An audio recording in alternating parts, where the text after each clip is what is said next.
বড় মানুষ জমে যায় কিনা? সিলেটেতে আসার পথে একদিন দেখি যে আমাকে ব্রাউন বারে চালায় মারামারে কিতা লইয়া পা দ এটা লইয়া মারামারি লাগে 48 জন আহত হয়ে গেছে। এবার বুঝেননি সাধারণ জিনিস নিয়ে মারামারি। দুইজন মূলত ঝগড়ার মূল উৎপাদন হয়েছে কয়জন? দুইজনে চার দোকানো বইছে। তো ওই চার দোকানো বর পরে হ্যাঁ কই তুই দিস এতক্ষণ না তুই দিস এত তুই দিস তুই দিস কয়ে লেগে দিছে লাইক গে করে মাসাল্লাহ 2 গ্রামে 48 জন। আমার আবার সিলেট প্রোগ্রাম আছে, সিলেট আইতে আইতে চার দোকানো বইতে পরে হুজুর ঘটনা তো ঘটে গেছে। আমি কি থাকতো দেখেন হুজুর পত্রিকা দেখেন ইটা লইয়া এটা নিয়ে কোনো কথা চিন্তা করে দেখছেন? শুধু ব্রাহ্মণ ভাইরা না, প্রায় জায়গায় সাধারণ জিনিস নিয়ে মারামারি হয়, জায়গা জমি নিয়ে ভাইয়ে ভাইয়ে মারামারি হয়। বোনের সম্পদ ভাই খায়, ভাইয়ের সম্পদ ভাইয়ে খায়, চাচা খায়, ভাতিজা খায়, এমন আসেনি? আসেনিও মুসলমান ইমানদার না না এমনটা হওয়া যাবে না। কিন্তু মুসা কালিমুল্লাহ একজন পয়গম্বর, একজন নেতা। এরপর মুসা কালিমুল্লাহর মধ্যে ন্যায় বিচার ছিল কি ছিল না? ন্যায় বিচার করবো কেমনে? সেতে টালা দিছে থাপ্পড়। মাছ বিক্রেতা আসা কয় ও হুজুর শুনেন কি হুজুর মাছ বিক্রি করে খাই, সংসার চালায়, মারে খাওয়ায়, বাবারে খাওয়ায়, সন্তানরে খাওয়ায়, বিবিরে খাওয়ায়। হুজুর এই ব্যক্তি মাছের টাকা দেয় না। তো মুসা কালিমুল্লাহ দর সিনা না হেজে ফেরাউনের বাবুরসি। মুসা কালিমুল্লাহ বুঝেন না, ঠান্ডার সময় ঠান্ডা, গরমের সময় গরম। গিয়া কইছে আর কি ভাই সাহেব এই লোকটা মাছ বিক্রি করে খায়, কি করবেন? টেহাটা দিয়ালাম। ও মা ফেরাউনের বাবুরসি হেডুম দেহা কয় এই টুপিওয়ালা, এই ফাকরিওয়ালা তুই আরে চিনিস? আই ফেরাউনের বাবুরসি। ও মা টুপিওয়ালা ফাকরিওয়ালা কোন? মুসার সেত আরো বাইরে গেছে গা। এত টুপিওয়ালা ফাকরিওয়ালা কোন লাগে আমার ঠিক কেটে দিছে এক থাপ্পড়, ঠান্ডা হয়ে গেছে। আল্লাহু আকবার কর না। এমনই ফেরাউনের দলবল তারা কয় মাইরা লাইলো রে, কেডা কয় মুসা মাইরা লাইছে। আল্লাহ কয় মুসা এই জায়গায় ত্যাগ করো, হিজরত করো তাড়াতাড়ি। মুসা কয় আল্লাহ আমি তো মারার লাগা থাপ্পড় দিছি না, আমি কি জানি সর দিলে মরে যাবো গা। সুবহানাল্লাহ কয় না। আল্লাহ কয় মুসা আমি জানি রাগটা তোমার, রাগের মাথায় থাপ্পড় দিলে অনেক মানুষের দাঁতও ফিরে জায়গা। আমাদের গ্রামে বাপে ফুটে ঝগড়া, ফুটে বাপের খুশি মারছে, বাপের 2 দাঁত ফিরে গেছে। চিন্তা করেন কত বড় জালেম, কত বড় জালেম। দেখেন রাগের মাথায় দিছে, বাবার দাঁত ফালাই দিছে। এইরকম কোলাঙ্গার সন্তান জাহান্নামে যাবে নিশ্চিত। কথা বলেন ঠিক কিনা? কথা কন ঠিক কিনা? বাপ্পার সাথে যদি বাক বিতরণটা হয়, তুমি কথা বলো না কয়েকদিন, ঠিক না? ঠিক না? অথবা তুমি বাড়ি ছেড়ে কয়েকদিনের জন্য অন্য কোথাও চলে যাও। রাগের মাথায় দিছে, রাগের মাথায় দিলে আঘাতটা কি জোরে লাগে না আস্তে? তো মুসা যে থাপ্পড় দিছে, ওই যে টুপিওয়ালা ভাগরিওয়ালা কইছে, এই টুপিওয়ালা ভাগরিওয়ালা কইছে রে এটা নতুন ইতিহাস নয়। যারা এই দেশের আলেমদেরকে টুপিওয়ালা ভাগরিওয়ালা দাড়িওয়ালা বলে টিটকারি দেয়, ওরাই ফেরাউনের উত্তরসূরি দাও। মুসার সেত্রা হইছে তুই ভাগরিওয়ালা কইলি কে? ফাগরি দিছে আল্লাহ। সুবহানাল্লাহ কইতেন না? বলেন তো পাগড়ি পরে কারা? ফেরেশতারা। পাগড়ি পরে কারা? ফেরেশতারা সবুজ পাগড়ি পরে। কি পাগড়ি পরে? সবুজ পাগড়ি পরে। ওই পাগড়ি আল্লাহ তাআলা মুসা কালিমুল্লাহকে দিয়েছেন। মুসার হাতে যেই লাঠি, এই লাঠি ছিল জান্নাতের, জান্নাত থেকে আসছে বাবা আদমের কাছে। এরপর ক্রমে ক্রমে মুসার কাছে আইছে এই হাতের লাঠি। সুবহানাল্লাহ কইতেন না? এটার বড় ইতিহাস, ওই দিকে যাব না। মুসা কালিমুল্লাহ যখন থাপ্পড় দিলেন, আল্লাহ কয় মুসা কি করলা? মুসা কয় আল্লাহ আমার কি দোষ? তোমার তো দোষ নাই, সেতে ঠেলাই দিছিল, রাগে ঠেলাই দিছিল, এই জন্য ফেরাউনের বাবুরসি মরে গেল। মুসা কালিমুল্লাহকে আল্লাহ এখন আমি কি করাম? আল্লাহকে মুসা ভাগো, হিজরত করো, এই জায়গায় ত্যাগ করো, নালে ফেরাউনের দলবল লইয়া আইসা তোমাকে মেরে ফেলবে। মুসা কালিমুল্লাহ আল্লাহর হুকুমে হিজরত করেছেন। সমস্ত নবীগণ, প্রায় নবীরাই হিজরত করেছেন। জোরে বলো তো এটার পিছনে কারণ ছিল কে? আল্লাহর হুকুমে হিজরত করেছেন। আমার নবী তো হিজরতের ঘটনা অনেক লম্বা, ওইদিকে যাব না, ধারণা দিচ্ছি। আল্লাহ তাআলা হাবিবুল্লাহ তাড়াতাড়ি করে আপনি মক্কা ছেড়ে মদিনায় যান। মক্কার মানুষ আর আপনাকে মক্কায় রাখতে চায় না। রাতের আধারে হিজরত করে মক্কা থেকে মদিনায় চলে যাবেন।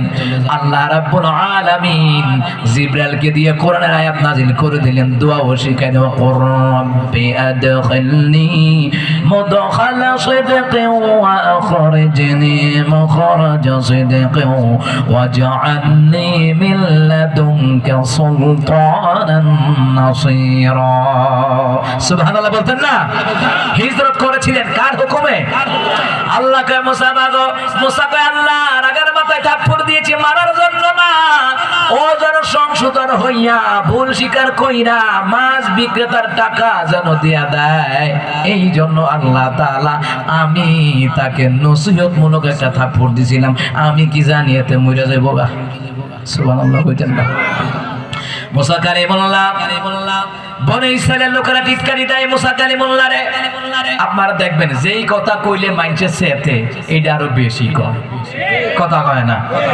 আমগালাকে একটা লোক পানিয়ার বাড়ি তো ওনারে কেউ টু কইলই সেতে কাশি লইয়া দৌড়ান দে দাও লইয়া দৌড়ান দে খন্তি কুড়া লইয়া দৌড়ান দে টু কইলই এবারে সেতে জায়গা এই কথা কইলে কিছু লোকের আছে যে এই কথা কইলে সেতে বেশি এইটারে মাইনছে কয় বেশি কথা কোন ঠিক না মুসা কালিমুল্লাহ কয় মুসা এ মুসা কয় কি আমগোর লগে গোসল করো না কা কাপড় খুললা গোসল করতারো না আমরা বনি ইসরায়েলেরা দেখছো ঝর্ণার মধ্যে গোসল করি কুয়ার মধ্যে গোসল করি গায়ে কোনো কাপড় রাখি না তোমার কি কোনো গোপন রোগ টুক আছে নাকি তোমার কি ডবল রোগ আছে অন্ডকোষের রোগ আছে নাকি তোমার কি শরীরে কোনো খারাপ রোগ আছে নাকি যার কারণে তুমি আমগোর লগে গোসল করো না ও বুঝছি তোমারও কোনো গোপন খারাপ রোগ আছে এই কথা কোন মুসার এমন সেতুটা উঠছে মাথার ভাগরি ভেদ করে মাথার চুল খাড়াইয়া বাইরে রইছে সুবহানাল্লাহ কয় না আরো জোরে কন না সুবহানাল্লাহ এরপরে চামড়ার কোট পরতো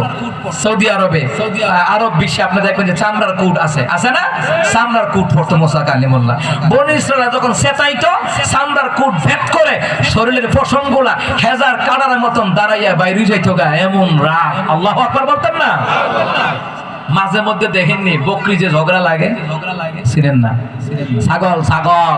ছাগলে ঝগড়া লাগে দেখেন দাঁড়াটা বুঝেন তো মেরুদণ্ডের চুলটি এমনি খারুই জায়গা ঠিক নি কারণ দুজনের সেতুরছে এবার লাগবো ইউক্রেন রাশিয়া ভারত পাকিস্তান এখন যুদ্ধ লাগবো চুলটি দেখবেন যে খারুই জায়গা তো মুসারও এমন রাগ আল্লাহ দিছে আবার ওই রাগকে নিয়ন্ত্রণ করার জন্য আল্লাহ আবার ওয়াজও করছে সুবহানাল্লাহ বলতেন না ও মুসা মানে ইমানদাররা মুসা কালিমুল্লাহ নামছে কুয়ার মধ্যে গোসল করার জন্য কই নামছে কুয়ার মধ্যে কাপড় কি খুলছে শরীরের কাপড় আর কি ওই কাপড় না শরীরের কাপড় খুলছে শরীরের কাপড় খুললা একটা পাথরের উপর রাখছে পাথরের উপর রাখছে মুসা কালিমুল্লাহ কুয়াত নাইমা যখন টপ দিছে টপ দিয়ে ওইটা দেখে কাপড় নাই কই যে কাপড় কই দেখে পাথরে লইয়া যাইতে আছে তাফসীরে জালালাইন শরীফের মধ্যে এসেছে ইবনে কাসিরের riwayaতের মধ্যে এসেছে তাফসীরে আবু বকর জাকারিয়া ওই কিতাবের মধ্যে এসেছে পাথর লইয়া দৌড়তে আছে মুসা কালিমুল্লাহ এই পাথর খাড়া এই পাথর থাম এই পাথর থাম এই পাথর থাম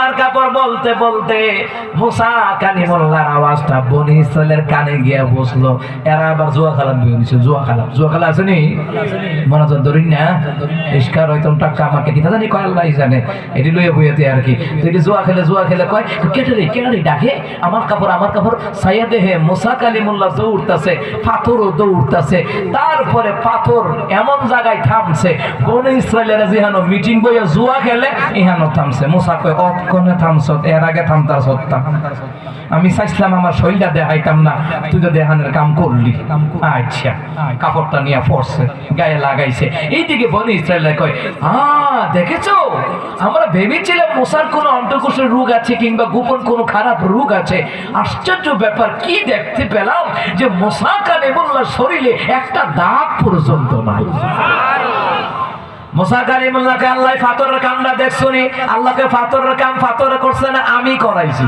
সুবহানাল্লাহ কয় না কারণ হয় না মুসা ওরা তোমাকে খারাপ রূপ বলে অপবাদ দিতে চায় আমি আল্লাহ তাআলা পাথরের মাধ্যমে কাপড়টা সরাইয়া দিলাম তোমার খালি গায়েটা দেখলো তারা বুঝলো তুমি কলঙ্ক মুক্ত তোমার গায়ে কোনো রোগ নাই তোমার গায়ে কোনো কলঙ্ক নাই সুবহানাল্লাহ বলবেন না মুসা কালিমুল্লাহ এত সুন্দর এরা কয় ওই বনি ইসরায়েলরা কয় মুসার মতন এত সুন্দর পয়গম্বর আমাদের জীবনে কোনোদিন দেখি নাই সুবহানাল্লাহ বলতেন না তবে কিন্তু আমার নবীর মতো নয় মুসা কালিমুল্লাহ সুন্দর ঠিক, ইউসুফ আলাইহিস সালাম সুন্দর ঠিক, কিন্তু আমার নবীর মতো নয়। আমার নবীকে আল্লাহ তাআলা সৌন্দর্য দিয়েছে এমন, যেই সৌন্দর্যের কাছে চাঁদের আলো চন্দ্রের আলো পর্যন্ত হার মেনে যেত। চাঁদের চেয়ে সুন্দর আমার নবী, তারি রূপে হার মেনেছে, তারি রূপে হার মেনেছে। গ্রহ রবি চাঁদের চেয়ে সুন্দর আমার নবী, চাঁদের চেয়ে সুন্দর আমার নবী। সুবহানাল্লাহ বলেন। মনে রাখবেন এখানে একটা হাদিস হলো, আদম আলাইহিস সালাম